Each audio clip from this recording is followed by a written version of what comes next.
Buenos días, gracias a los medios de comunicación que hoy nos acompañan.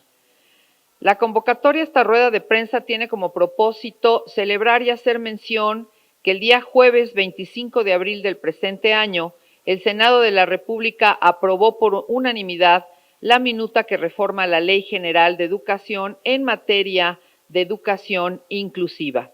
Esta reforma fue aprobada previamente por la Cámara de Diputados el 15 de noviembre del 2023, después de que la presenté en 3 ocasiones. La primera fue el 28 de abril del 2022, la segunda la presenté el 8 de marzo del 2023 y la tercera la presenté el 20 de abril del 2023.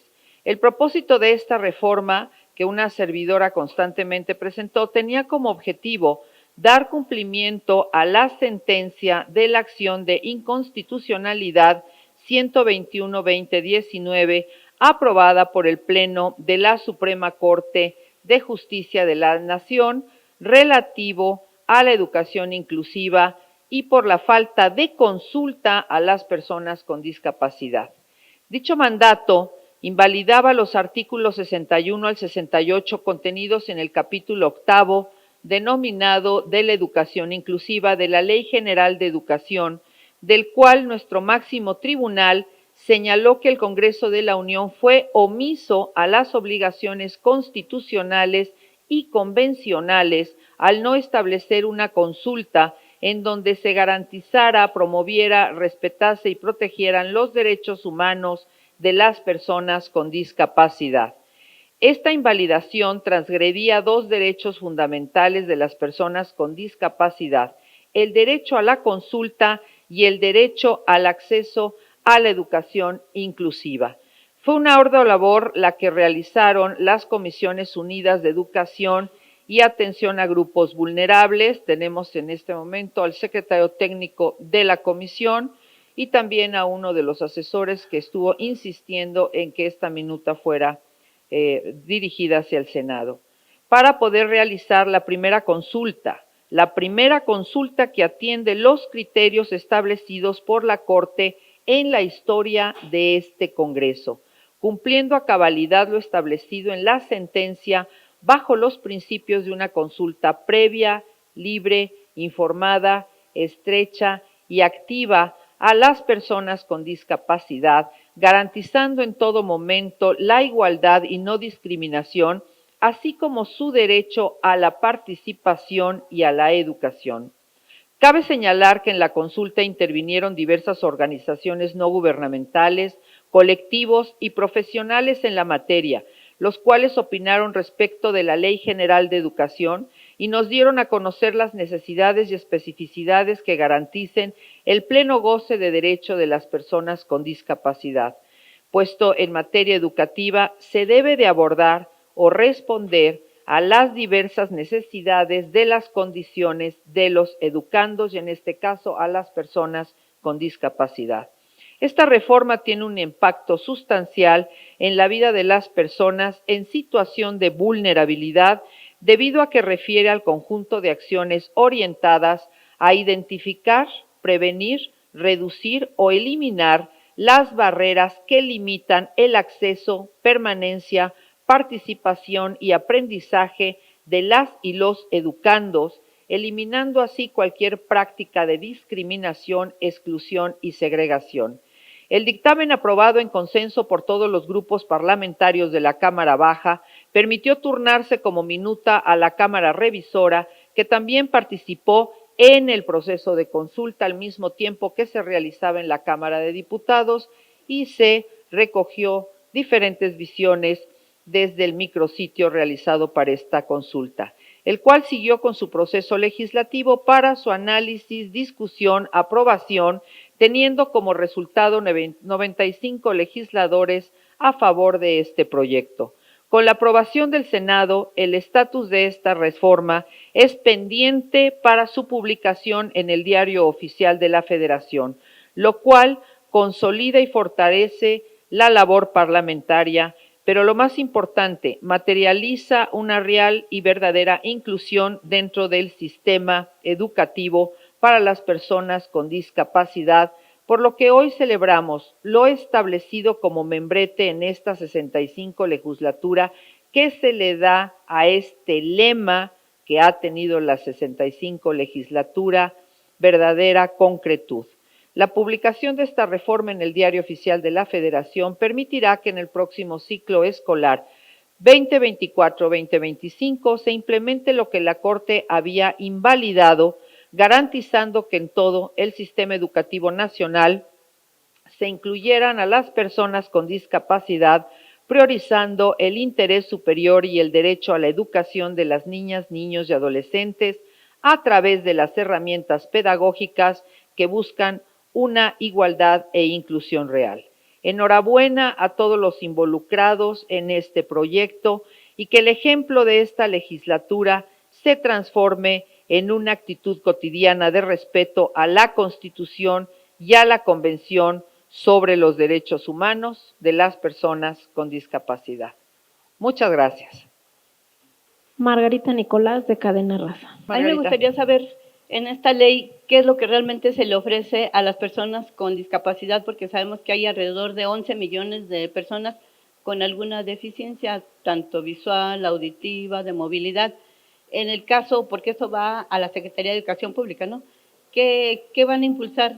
Porque vemos que si ni siquiera hay escritorios para zurdos, que sería lo menos complicado, ¿cómo van a ser para los niños que van en silla de ruedas, para los que van en muletas? Bueno, en las escuelas de invidentes, pues nada más hay una y casi son puros adultos.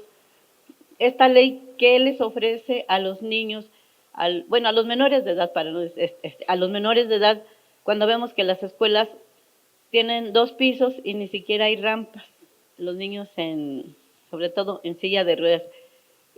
¿Qué le están pidiendo? ¿Cuál sería la obligación o la responsabilidad de la SEP? Y en esta ley, ¿cuáles son las especificaciones concretas para que se pueda cumplir? Porque así, pues, a grandes rasgos, pues no hay como tanta precisión. Y bueno, y en la movilidad ni se diga, los camiones. A veces ni uno cabe, que vamos así, o menos una silla de ruedas o muletas. Gracias. Muchas gracias, Margarita. Bueno, primero que todo, la Suprema Corte de Justicia de la Nación había ya invalidado estos 2 artículos.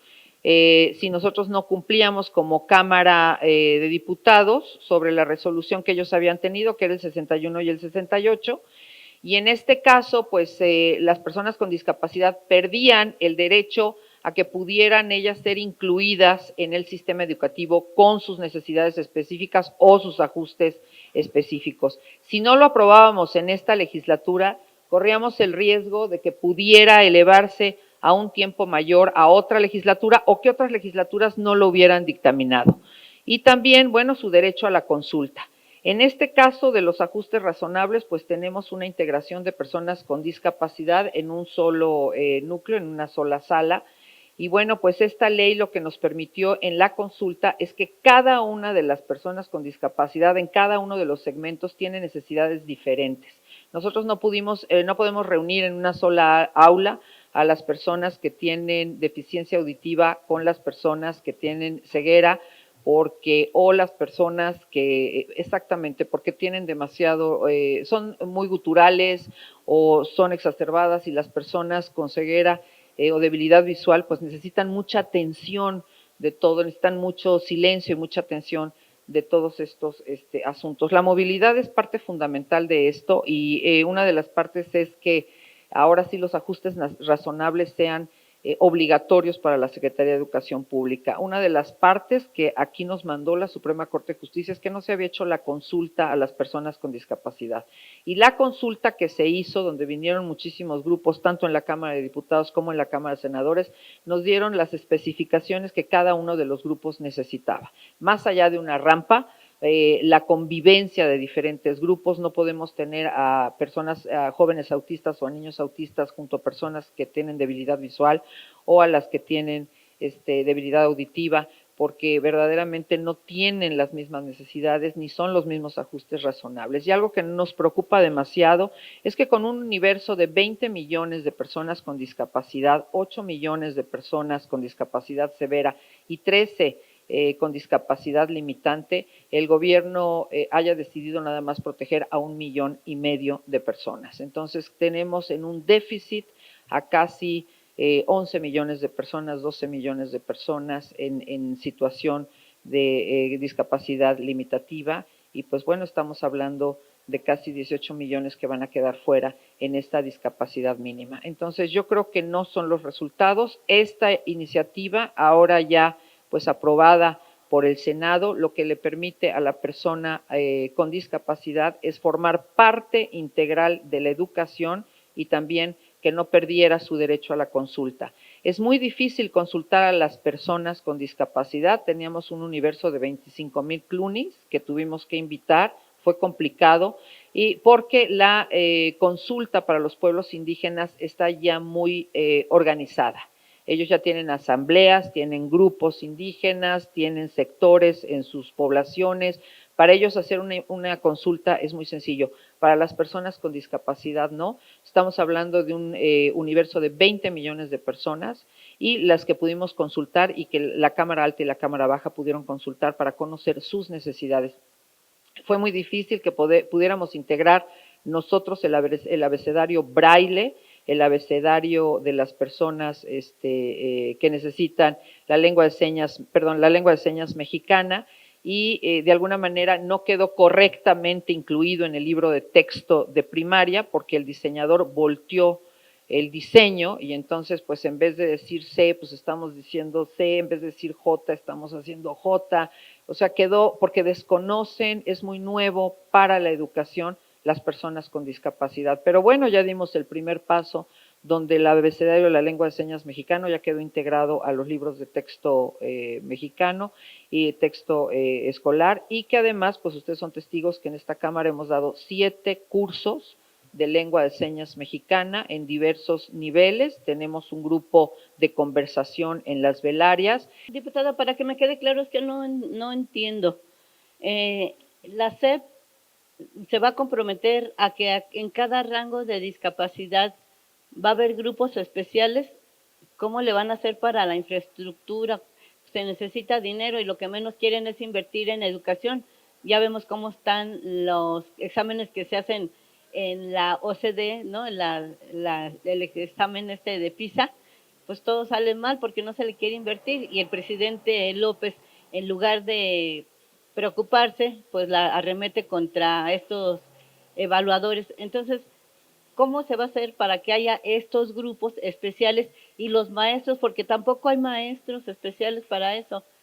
Sí. ¿Como para cuándo estarían viendo la integración? Pues yo creo la próxima legislatura tiene que pelear el patrimonio, el presupuesto para esto, porque una de las cosas por las cuales no querían votar era por el impacto presupuestal. Y pues bueno, tiene impacto presupuestal. Estamos escuchando vuelvo a este candidato que acaba de descubrir la lengua de señas mexicana y diciendo que lo va a implementar en las escuelas. No, perdón, no tenemos maestros. O sea, los maestros son los hijos de las personas sordas.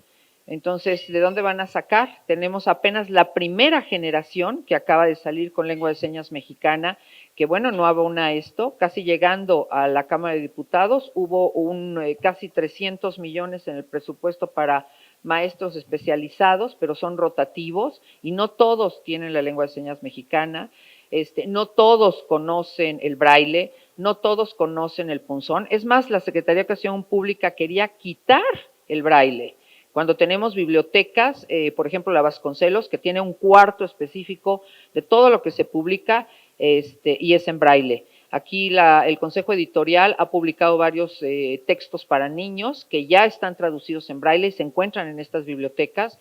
Entonces, hay que orientar a la Secretaría de Educación Pública, tanto la Suprema Corte de Justicia, la Cámara de Diputados y todos los involucrados que son las personas con discapacidad, para en vez de ir avanzando, no les quiten derechos de las convenciones, como es en este caso el braille, como es en este caso la accesibilidad, como es en este caso el ser incluidos en los sistemas y que cada uno tiene necesidades específicas que tiene que revisar la Secretaría de Educación Pública y eso tiene un costo.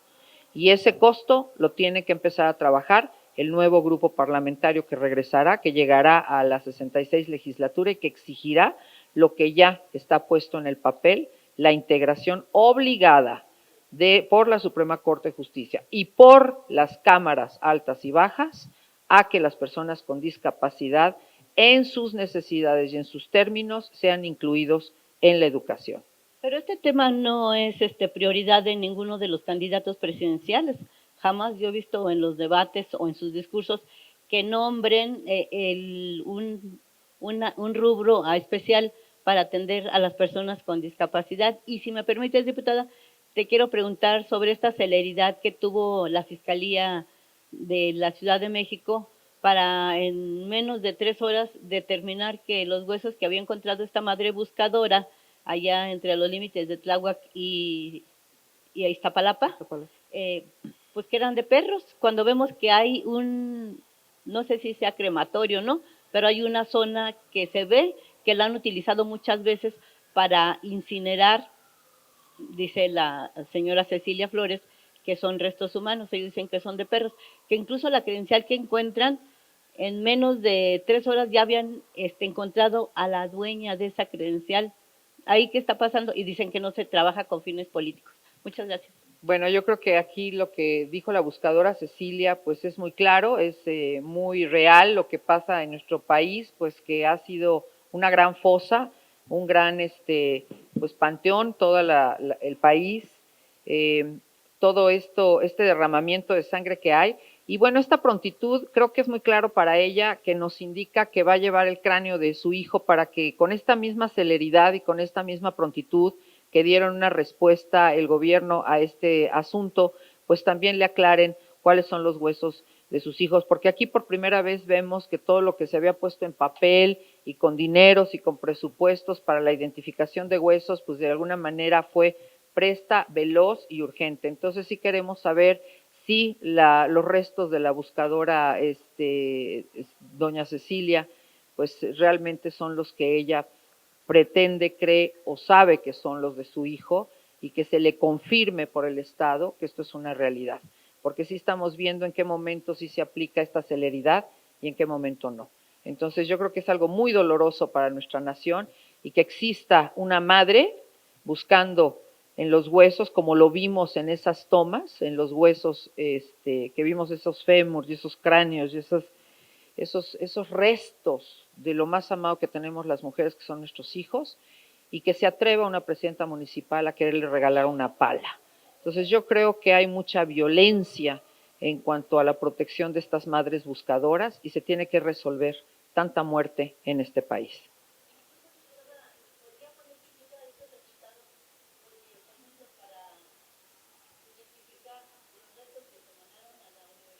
Innsbruck se tardaron como 2 meses o más y aquí en 3 horas ya se tenían los resultados. Incluso puede estar en duda la palabra del fiscal porque él cómo obtuvo su licenciatura, ¿no? También en Fast Track 5 horas y ya. Bueno, yo creo que aquí los de Innsbruck tendrían que venir a tomar clases aquí, ¿no? Para la celeridad. Entonces yo creo que es algo que hay que observar y hay que esperar los resultados que nos va a dar este grupo, pero sí preocupa en cuánto sí, cuándo no se dan respuestas a esto, teniendo la cantidad de muertos que tenemos en este país. Gracias, compañeros, muy amables. Gracias.